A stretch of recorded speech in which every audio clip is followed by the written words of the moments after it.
How's it going, everybody? It is the end of April. Tomorrow will be May 1st. Figured I'd jump on here and give a quick update as far as how the plants are going. They're going pretty good. A lot of them are doing great. A few of them are making me a little nervous. But I have 2 more weeks before I can plant these outside. The weather's been really shoddy, off and on. It gets down below freezing, so I haven't done much of anything as far as the actual planting outside.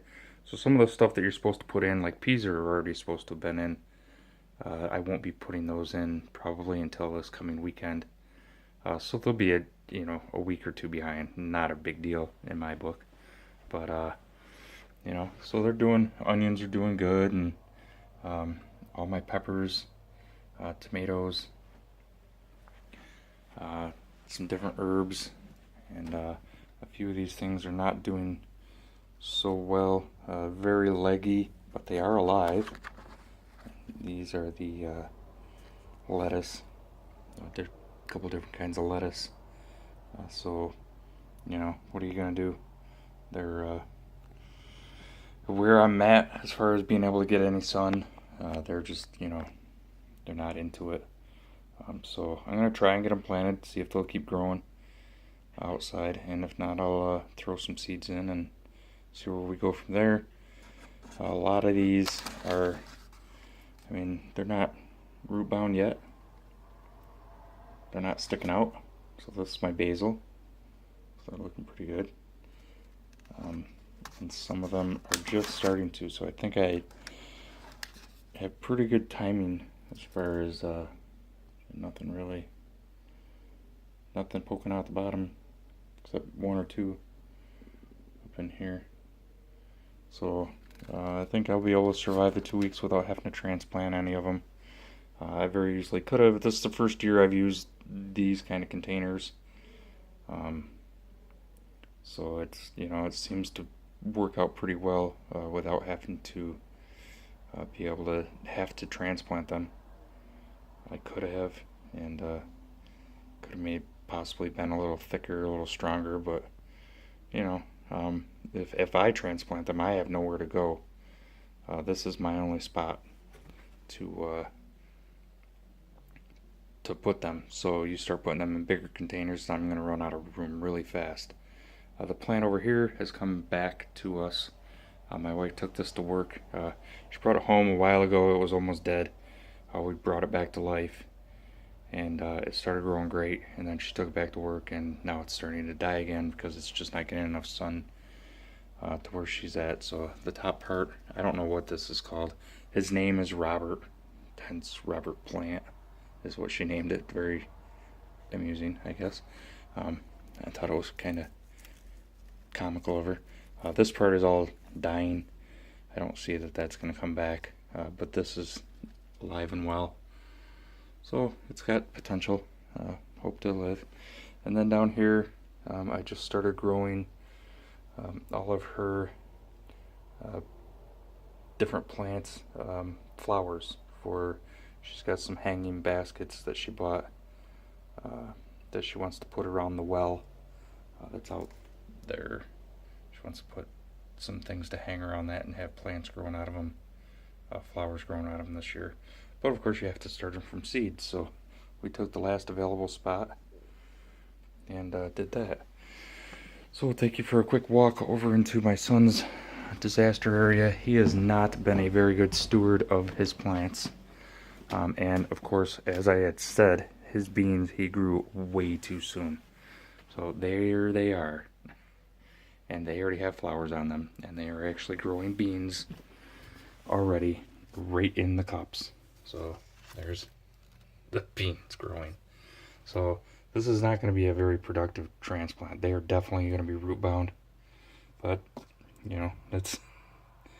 he took the initiative at least. He can't get them outside. I'm going to suggest that he puts them outside this weekend. And some of his other stuff he's just let go. He's tried a few. He puts a little water in it, I guess. It feels a little moist. Some of them aren't. And he hasn't been turning the light on at all, which now the beans are taking all the light away. You can see them all wanting to reach. but he gets a E for effort, I guess. So not too bad.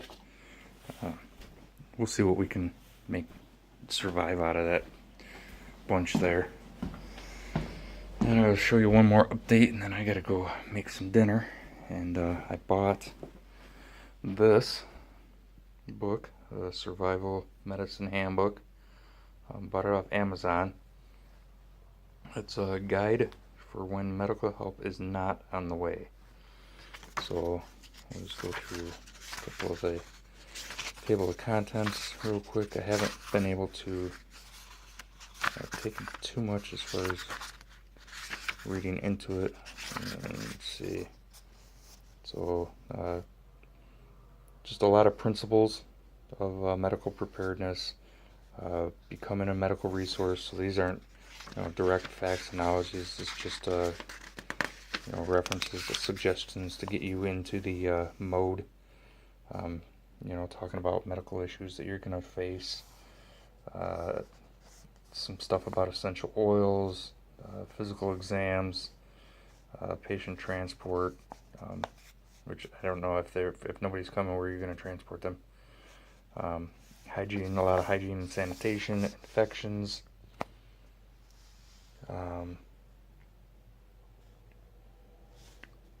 Environmental factors like hyper and hypothermia, wildfire preparedness, hurricanes, tornadoes. It'll be interesting to see what all that's about. Poison ivy things, and then it gets into the more reasons why I bought this. A lot of injuries, sutures, staples, blisters, burn injuries, snake bites, animal bites, head injuries, sprains,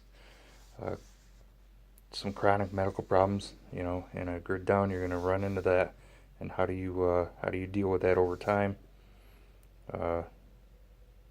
CPR, airway obstructions. Probably talking about your typical ABCs: airway, breathing, and circulation.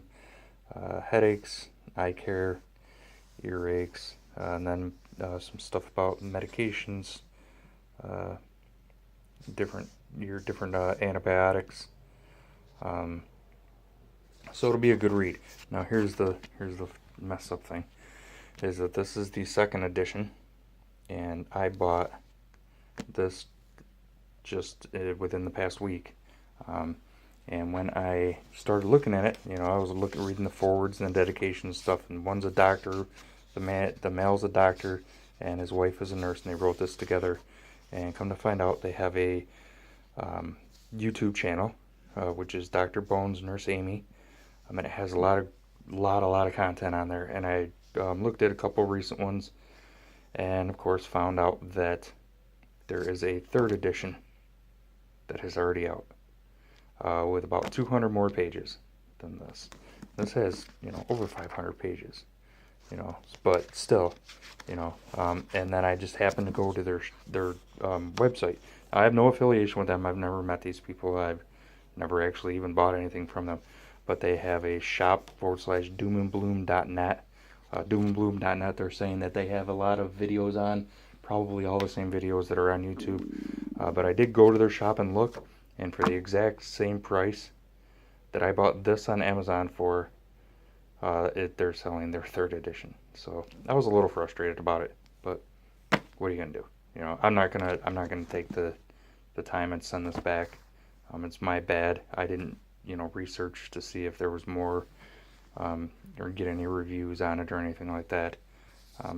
I put in this because I saw it on another person's YouTube channel. It looked like something that would definitely come in handy for when shit hits the fan.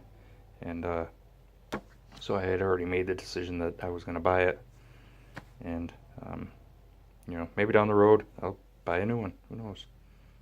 But that's it, and that's the plant update. And next week, like I said, I'm going to get out to the garden, and hopefully this weekend, and I'll get some stuff going, and I'll show you how we're doing out there. So I hope everybody had a wonderful past couple weeks, and we'll see you again soon. All right, take care. See ya.